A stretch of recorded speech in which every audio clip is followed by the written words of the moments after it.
Facebook, you can see me, give me a wave, you can see me. We're going to be doing a red curry. Now, I've made this recipe to be completely changeable to whatever you have, okay? So if you haven't got tempeh, if you haven't got tofu, if you haven't got whatever, you could use chicken, you could use prawns, you could use beef if you like, you could use whatever you want as your sort of staple. I don't like calling things protein, but it is the protein component of this dish. Whatever curry paste you want, okay? Any curry paste you like. It could be green, it could be sambal, it could be anything you want.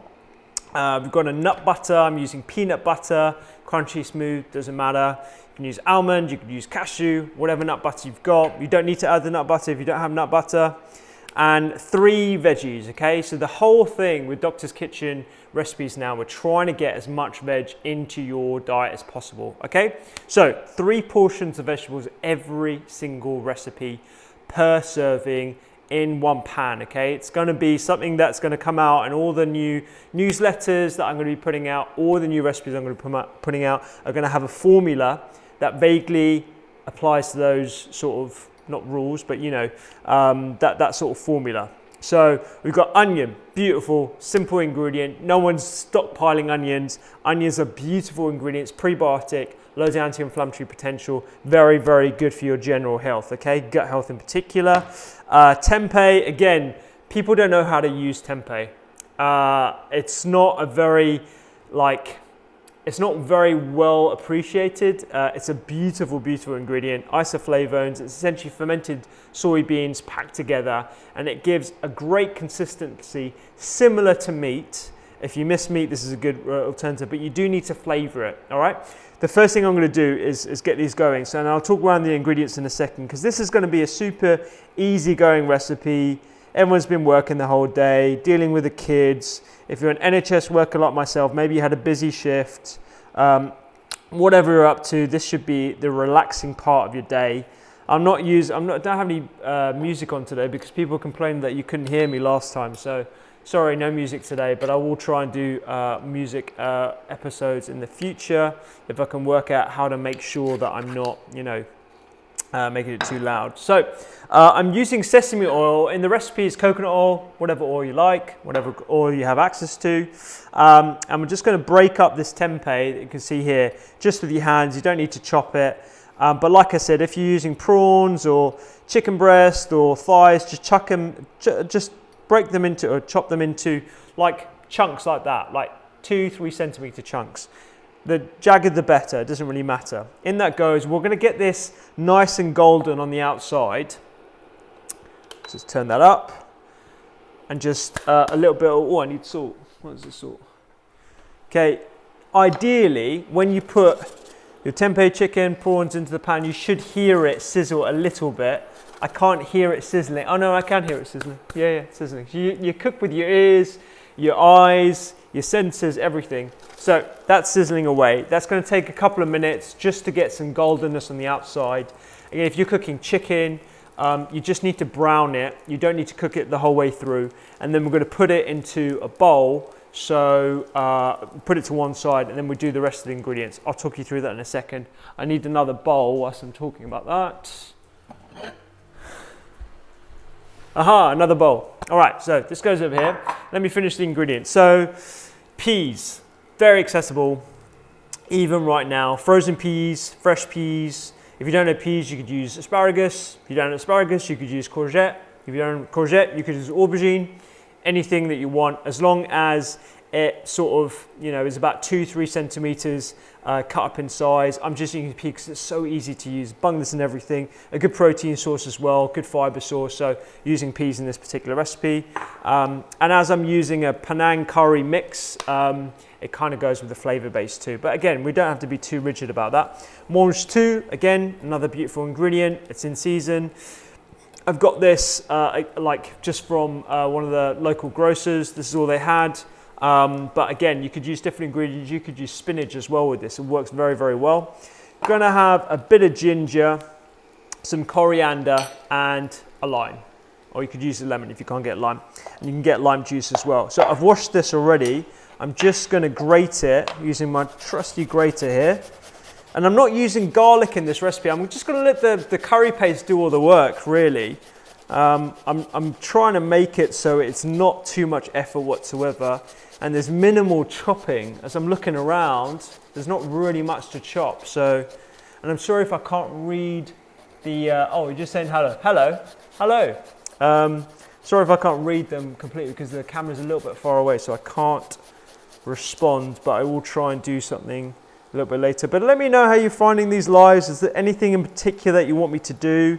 I think what I'm going to start doing is like a ready, steady cook style where I ask you guys what inspiration you need, what kind of ingredients you want help with.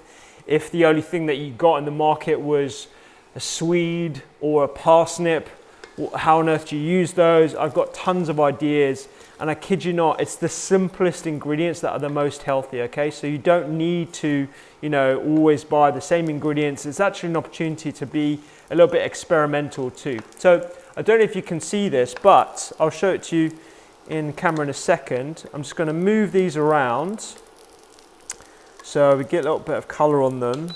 They're looking great already. Sort of like chicken pieces, but the beauty of using tempeh is it's a concentrated source of what we call isoflavones or different phytochemicals, and we know they're actually very, very healthy for us. There's a lot of misinformation about tofu and tempeh in general, but it's actually a very, very good ingredient, and I would encourage you to try and source it if you can. But like I said, don't worry if you can't find it. You can use loads of different alternatives. And tofu, I tell you what, no one's picking up the tofu in the supermarkets. They're taking all the beans, they're taking all the rice, they're taking all that kind of stuff. But tofu I'm finding on the shelves, and people are missing a trick there because it is kind of cheap as well. All right, so I'll just bring this over to you. So the tempeh, I know a lot of you won't like tempeh, but the tempeh is gorgeous brown, golden. It's got a lovely color to it. And the smell as well, it's amazing. So I've just seasoned that, and that's it. That's all I'm going to do. I'll let this cook for a bit. With the onion, we're going to slice it, okay? The correct way of chopping onion is leaving the root on right here, okay? So you want to leave this root because it's going to hold the whole body of your onion. Using the technique that I always tell you, using this grip with the knife so it doesn't take any of your fingers now, as we don't want any admissions to A&E, or presentations I should say, to A&E without due course. So we're just going to use the guard here, and we just want to do some half moon slices, okay? Half moon slices. That's it. All right, and this is the kind of recipe you could probably cook with your kids as well. Don't get them to do the chopping, but you could do everything else. You make sure they've weighed the peas, for example. They've podded them if you've got the proper sort of field peas. You could get them to put the mangetout together. You can put it into a bowl, you know, or you could crumble the tempeh, whatever. So these are definitely things that you could do with kids, perhaps older than 4 or 5. All right, so those are your onions, and that's pretty much the only chopping that you need to do. This tempeh is looking great, so I'm going to put this to one side, into the bowl. So everything is happening in one pan, okay? You're not messing about, everything in one pan. Beautiful flavors. Let the pan do the cooking for you. There's nothing much to it. And these they kind of look like chicken nuggets, dare I say. And let me know how you guys are doing. I know there's a lot of NHS workers that probably watch this as well. I've been doing a few things with my department, telling people kind of how to make easy meals. I'm developing a few recipes where you literally put every ingredient in a casserole dish and then you bung it in the oven, and that's it. And that's kind of what you want. If you're like working in ITU right now and it's horrendous, or working in there's loads of areas that have been converted into intensive care units because of the pressure at the moment, the number of people needing intensive care. So the last thing you want to do is cook yourself a proper meal at the end of the night. So let me know if there's any NHS workers, and thank you to everyone else. And I mean, the rubbish men and women, the guys doing the deliveries, the postal office, the people manning the checkout staff. You know, people are still working to keep the country moving. And I'm just so proud that the amount of kindness that we're showing to them as well. And I think hopefully at the end of this, whenever that is, we'll be a lot kinder, a lot more grateful for the things that we have. So another half a tablespoon of the sesame oil. We've got a low to medium heat. We're just going to get the onions going. And the ginger that I've already chopped as well. We just want to soften the onions for a couple of minutes.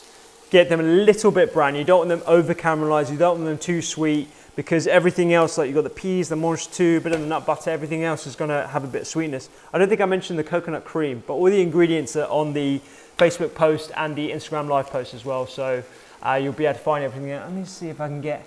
Now I see some healthy cooking rather than the constant COVID barrage. I know.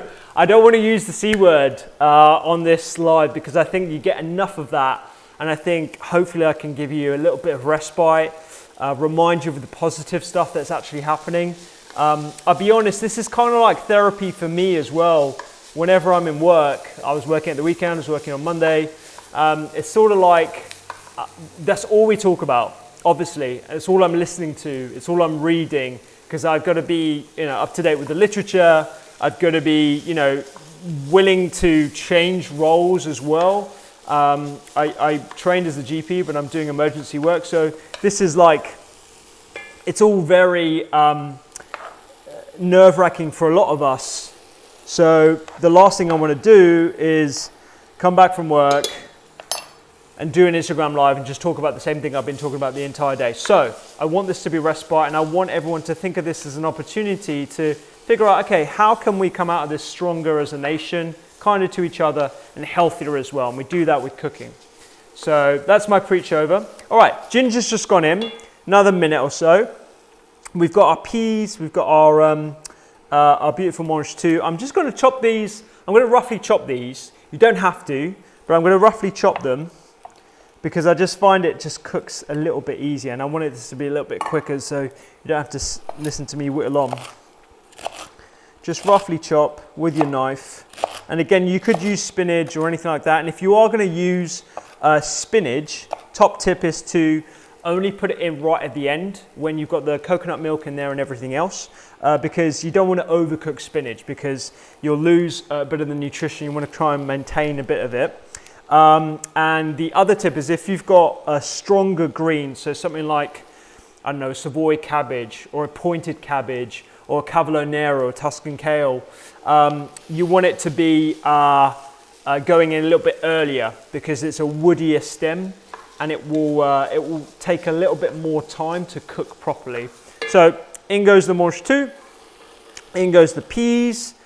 If you're using fresh peas, you need to put it in early, like I've just done with the onions here, and cook them a little bit, because the fresher peas are firmer than the frozen ones. The frozen ones, once they thaw, they're pretty much good to eat. And a really good tip is actually to use peas in a pesto.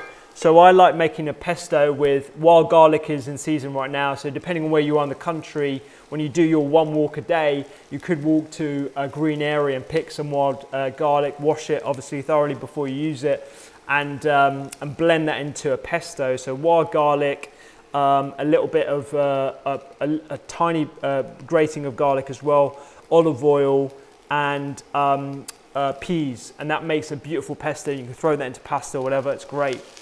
So yeah, there's loads of ways in which we can... I've just lost a pea. Oh no. I'll put that in later. There's loads of ways in which you can utilize different ingredients that you have, and I think it's an opportunity to be a bit more experimental with what we have. All right, enough of that. 2 teaspoons of curry paste, okay? So like I said, I'm using a Penang curry mix, but you can use... I've never used this before. I just picked up on the shelf. It was one of the early ones there. You could use green curry paste, you could use rendang, massaman curry paste, whatever curry paste you want. This is going to be the flavor bomb for our meal here. So 2 teaspoons going in, and it's going to give the wonderful color and flavor. If you did want to make your own, you know, I'm going to do it like 2.5 teaspoons, I reckon. If you did want to make your own simple curry base mix, garlic, ginger, lemongrass, a little bit of oil, and some spices like star anise, clove, cardamom. There's a curry paste right there. Cook it in the oil, blend it, and it will last for like 4 to 5 days or so. And that's it. It's curry paste are very, very simple, but they're time consuming. And so I tend to just use the store-bought stuff, and that will last for a week or so after I've opened it. And there's loads of different varieties as well. But if you are experimental, there's a couple in my first 2 books as well, where I talked a bit about it too, about how to make them. So I'm getting messages, but I'm so sorry I can't read them. Community alcohols. Oh, nice, community alcohol nurse. Oh, brilliant. Yeah, I've got some emails from our alcohol liaison nurse officers about what the service is going to be looking like given the new restrictions. So again, like a pivotal part of A&E that we want to obviously maintain. Coconut cream. Okay, so we're going to go in with a little can of coconut cream, but if you don't have coconut cream, there's a few little hacks that I've learnt over the years. So one is using just regular full fat coconut milk, so you can use half a can of that instead. Another one is desiccated coconut that you'll find on the baking shelves. And so if you have a little bullet blender, I don't have one in the back there, but a little bullet blender with desiccated coconut and some hot water, blend it up, it'll give you a bit of the coconut milk. So if you can't find coconut milk for whatever reason, then just use that. I've got some boiling water back here too. So that's boiling water. All right, our teaspoons of peanut butter. So this is going to give good quality fats. It's going to give a bit of body to the curry as well. Now, last time I was wearing a white t-shirt, last time I did this, and I got tomatoes all down my white t-shirt, so hopefully that's not going to happen this time. All right, peanut butter and a little bit of hot water, 300 mils. Again, the recipe is on the Instagram, and we do send these out on the newsletter, so if you do want recipes like this every single week, we send science-based recipes every single week, plus tons of tips to help you live healthier, happier lifestyles. And the podcast is a really good resource for a lot of people too. All right, I'm just going to go in with half a lime now. I'm going to keep half a lime for afterwards. So in that goes. Somebody remind me to put the tempeh back in. Okay, we're going to let this simmer for about 7, maybe 5-6 minutes, something like that, but 7 to 8 minutes maximum. You don't want to overcook the vegetables because you kind of want them still with a little bit of bite. And I wouldn't put the tempeh in now because then it'll become a bit too soggy. And you want to maintain the bite and the texture of the tempeh because you've taken the time to put it in before and give it a bit crispiness on the outside. So lid on. I'm just using like a typical casserole dish. And if you don't have a casserole dish, now's the time to just invest in one. You get it delivered to your door. They're really useful. They'll last you a lifetime. It's much better than a slow crock pot or like, you know, some of those fancy gadgets. This does everything. You steam in it, you pop it in the oven, you can do 1-pan meals like this. There's so many different ways in which you can use it. I'm going to put this back and just let it do its thing. So that's on for 6 minutes, I would say, another 6 minutes. And then I'm going to whack in the tempeh and then I'm going to finish it off with a bit of coriander. So I've got coriander here, and I'm just going to chop this up. Actually, I have a sneaky suspicion this is not coriander. This is parsley. So I don't have any coriander, unfortunately. I think I mistook this for coriander. It's parsley. I think I'm still going to use it. I'm going to use a little bit and see what happens. But if you don't have coriander, maybe you don't want to put parsley in it, but we're going to use it anyway. We'll see. I don't think it's going to work, but we'll see. Look, this is live cooking, and this is the situation that we have right now. You're not going to always have coriander. It's completely fine. Don't worry. If you don't want to put parsley in it, which I don't recommend, just go with the lime if you can, or any fresh greens. And then the other thing that I would suggest putting on top of this is peanuts, but I couldn't get any peanuts. You could use any other nuts like sunflower seeds or anything like that. It's completely fine. The other good thing about these sorts of recipes is minimal cleanup. And the last thing that you want to do at the end of the day is clean down a kitchen that's been a complete mess. So everything just goes away and it's a nice place, mise en place. You don't have to worry about anything else. So yeah, let me see if I can reach to some questions and see. Thanks so much for watching, guys. It's been great seeing. Thanks for all the tips. Oh, that's great.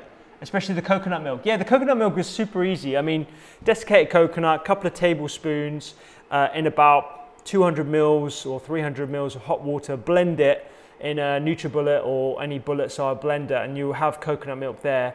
And if you want to thicken it, then just add a nut butter. And the good thing about doing it that way is, if you don't have coconut milk, the proper coconut milk, you're still going to get that fattiness, that the milky texture and the flavor as well. So again, I think in these times where you're not going to have all the ingredients, no matter where you live, because people are inexplicably hoarding when there's so much food. Honestly, there is just so much food. But if everyone, it's like doing a run on the banks. If everyone was to try and pull out their money from the banks today, the banks wouldn't be able to work.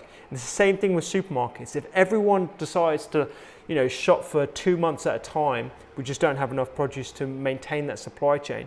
So if everyone just huddles together, cooks and eats 1 week at a time, we will be absolutely fine. Absolutely fine. I guarantee you will be absolutely fine. We create enough food in this country alone, even if we don't import things from other places, and we waste more. We have been a lot more wasteful over the last few years. And I fear that people hoarding will actually waste food as well, which will be a crying shame. So again, another rant, don't mean to rant, but I just think if we all muddle together, we all cook 1 week at a time, we'll be absolutely fine. And I'm going to try and do some lists as well to help people manage their week at a time. When you've got 2 people, 4 people, family of 6, we'll try and make shopping lists for you guys as well to maintain your health and to maintain sort of the supply chain as well of this country. So yeah, cream coconut block. Oh yes, yeah, cream coconut blocks. I think Bart do a really good one. They're a herb company, no affiliation, don't do ads for them or ads for anyone at the moment. So yeah, that's another one. It comes in a block and you just chop it in half, and then you could take a block of that, blend it with hot water as well, and you've got coconut milk. And the peanuts are for garnish. So yeah, so the peanut butter I put in with the curry to give it that body, that texture, that fattiness. And it's a really good source of fat as well. So it's got monounsaturated fatty acids. This particular brand, Biona, again, no affiliation. They don't use palm oil. I always look for ones that don't use palm oil because it's unsustainable.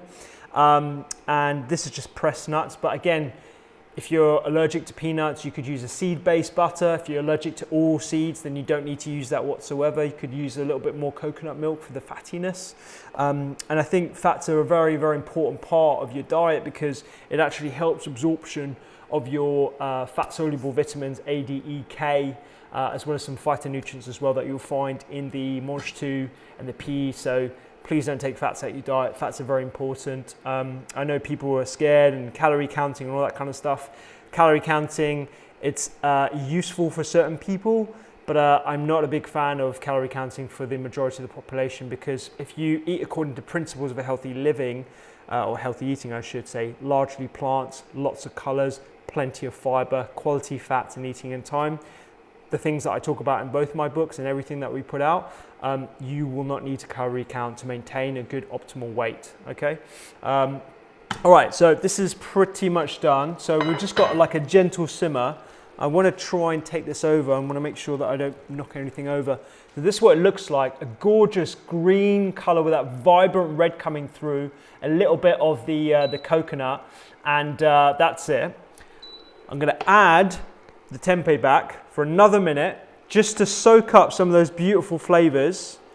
And again, I know some of you are shuddering like, oh, it's got tempeh in, it's not going to taste nice, or tofu or whatever. Trust me, tempeh, when you've cooked it like this, when you've got that gorgeous color on the outside. You've made it a little bit brown, you've sauteed it. It's gonna taste wonderful, all right? It's gonna taste absolutely great.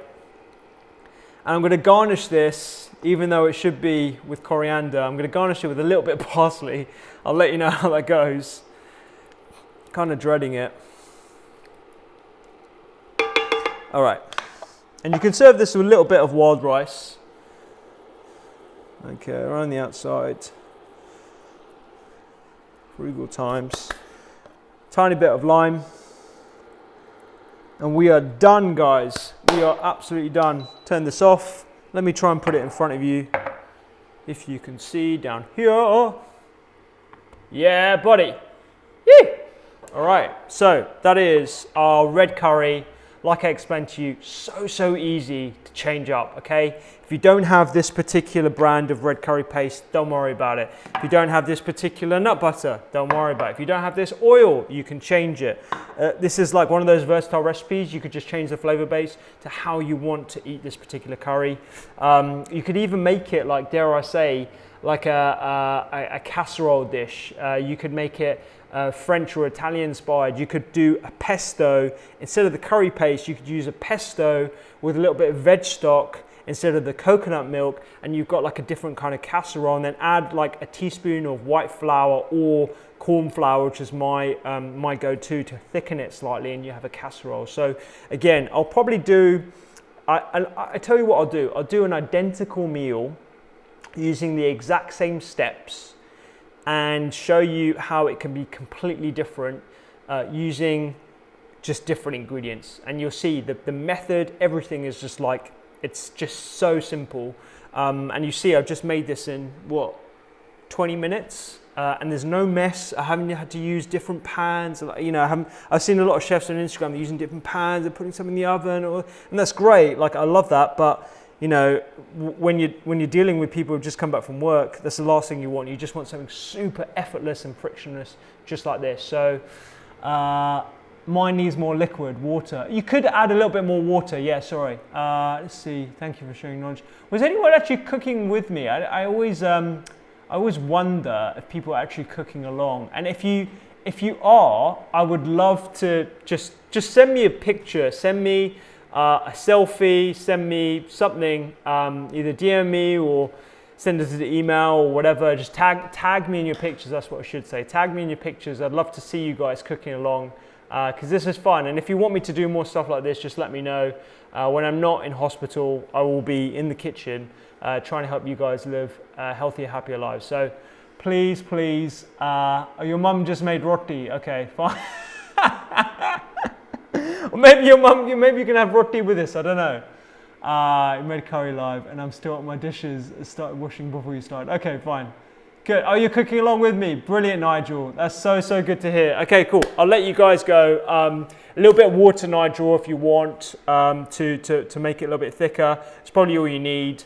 Yeah, just don't be afraid to use more water. And if it gets too thin, just add a tiny bit of a little bit more nut butter, or thicken it, or give that good texture. So please do carry on. Love to see your pictures. Tag me in everything, and let me know how you guys are getting along.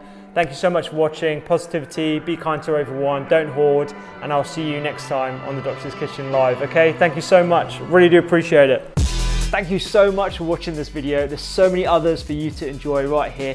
Check out thedoctorskitchen.com, sign up to the newsletter where I give science-based recipes every single week. There's a podcast, there's 2 books, there's loads more content on social media, doctors_kitchen, and I hope to see you there.